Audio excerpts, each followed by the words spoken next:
शाम में कंजूस। एक ज़माने में पहाड़ियों और सरसब्ज जंगलों के दरमियान वाक़या एक पुराने गांव में हस्कील नाम का एक कंजूस रहता था। वो पूरे गांव में अपनी बेपनाह दौलत और अपनी लाजवाब लालच की वजह से मशहूर था।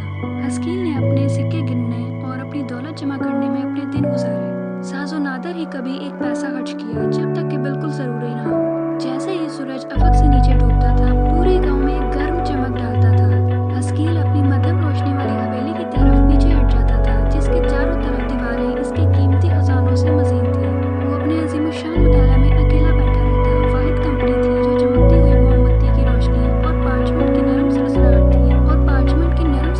थी जब इसने अपनी दौलत को एहतियात से रिकॉर्ड किया था। एक शाम जैसे ही गांव पर शाम ढल रही थी, हस्कील को एक गैर मुतवक्का मेहमान मिला। अमीलिया नामी एक थके हुए मुसाफिर ने रात के लिए पनाह की तलाश में इसके दरवाजे पर दस्तक दी। अमीलिया कई दिनों से सफर कर रही थी। इसका सफर मुश्किलात और गैर यकीनी सूरत-ए-हाल से भरा हुआ था।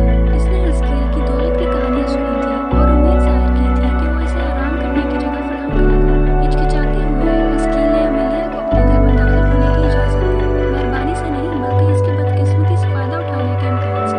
इसने नौकर के तौर पर इसकी खिदमत के मुआवजे के तौर पर एक मामूली खाना और अपनी हवेली का एक मामूली गोशा बढ़ा दिया।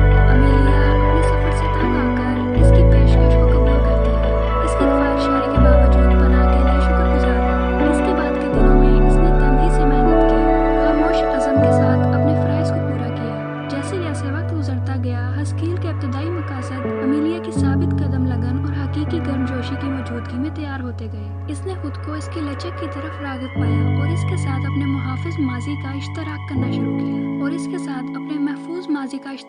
शुरू किया। इनकी बातचीत के जरिए हस्कील ने रफ्ता रफ्ता अपने मादी हसूल के खोखलेपन को महसूस किया और दौलत पर इंसानी ताल्लुक की कदर को तस्लीम किया। अमीलिया के गैर मुतसलसल जज्बे से मुतासर होकर इसने गहरी तब्दीली की। बाल आखिर इसने अपनी जमाशुदा दौलत को तर्क कर दिया, इन्हें गांव वालों में बांट दिया और हमदर्दी से भरपूर जिंदगी को अपनाया। इस तरह एक हिचकिचाहट से फायदा उठाने वाले से हस्कील सखावत का एक मीनार बनकर उभरा, जिसकी रहनुमाई नई फहम की रोशनी से हुई। सर्द इस्तकबाल के बावजूद अमीलिया ने हस्कील की पेशकश को कबूल कर लिया। अपने सर पर छत और पेट में गर्म खाने के लिए शुक्रगुजार थी। जैसे जैसे दिन गुजरते गए, इसने अनथक मेहनत की, हस्कील की हर जरूरत को खामोश फजल से पूरा किया। वो इसकी हवेली को ऊपर से नीचे तक साफ करती थी, इसका खाना पकाती थी और यहाँ तक कि इसकी नजरअंदाज किए गए बाग की देखभाल करती थी। वक्त गुजरने के साथ साथ हस्कील ने बेदिली से अमीलिया की गैर मामूली काम की अखलाकियात और मेहरबानी को तस्लीम किया। इसके इब्तदाई तहफ़्फ़ुज़ात के बावजूद गैर मुतवक्का जोड़ी के दरमियान आहिस्ता आहिस्ता एक बॉन्ड तैयार हुआ।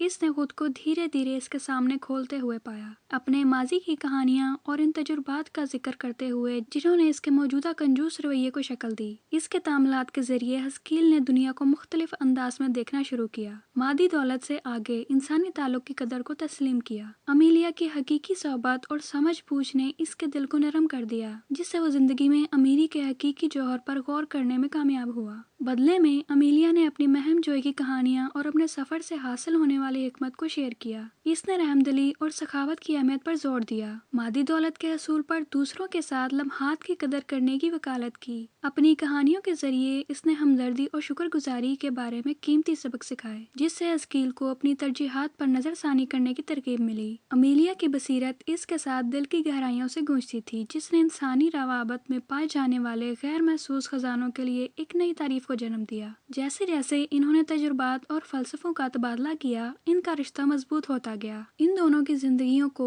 इन तरीकों से तकवीत मिली जिसका तस्वुर भी नहीं किया जा सकता था। जैसे जैसे हफ्ते गुजरते गए, हस्कील में गैर मुतवक्का तब्दीली आई, जिसने अमीलिया के नुक्ता नजर से दुनिया को नए सिरे से देखा। इसने दौलत जमा करने के बजाय जिंदगी की मामूली खुशियों में लज्जत तलाश की। धीरे धीरे इसका एक बार सख्त दिल नरम होता गया। इसने हकीकी दौलत को महज दौलत की बजाय बामानी राब्तों में पहुंचाया। इस गहरे एहसास ने इसकी तरजीहात को तश्कील दिया, जिससे वो अंदरूनी तकमील और इत्मीनान की राह पर गामजन हुआ। अपने उभरते हुए नुक्ता नजर के जरिए हस्कील ने इस गहरी सच्चाई को कबूल किया कि हकीकी दौलत मादी इमलाक से बालातर है, दूसरों के साथ बांटने वाले बंधनों में सुकून और खुशी हासिल करती है। एक शाम जब सूरज अफक के नीचे डूब गया और आसमान आसमान नारंगी और गुलाबी रंगों से रंगा हुआ था, हस्कील ने एक फैसला किया जो इसकी जिंदगी को हमेशा के लिए बदल देगा। इसने अपनी तमाम दौलत और खजाने इकट्ठे किए और गांव के चौक में जाकर गांव वालों में तकसीम कर दिए। देहाती हस्कील की सखाफत की गैर मुतवक्के मुजाहरे से हैरान रह गए। वो कंजूस में होने वाली तब्दीलियों को समझने से कासिर थे, जिसे वो तवील अरसे से जानते थे। खुले दिल के साथ इन्होंने इसे गर्मजोशी से गले लगाया और अपनी बरादरी में इसे हकीकी कबूलियत के साथ खुश आमदीद कहा। उनकी हैरानी ने तारीफ की क्योंकि इन्होंने हस्कील की मेहरबानी और हमदर्दी के नए पाए जाने वाले जज्बे को देखा। इनकी नजरों में इसने महज एक दौलतमंद अजनबी बनना छोड़ दिया, बजाय इसके कि वो इनकी करीबी गांव का एक काबिल कदर रकन बन गया। अपने एहसान के अमल से हस्कील ने न सिर्फ इनकी इज्जत बल्कि इनका प्यार भी हासिल किया। ये साबित किया कि इंतहाई सख्त दिल भी इन लोगों की नजरों में छुटकारे के काबिल हैं जो इनकी तब्दीली को देखते हैं। तकमील दोस्तों और प्यारों से घिरा हुआ है जिन्होंने इसे पसंद किया कि वो कौन था, बजाय इसके कि इसके पास क्या था। और जैसे ही सूरज हर शाम गरूब होता था, पूरे गांव में एक गर्म चमक डालता था। हस्कील अपने नए पाए जाने वाले खानदान के दरमियान बैठता था, इस रोशनी के लिए शुक्रगुजार था जिसने इसे लालच के अंधेरे से निकाला था।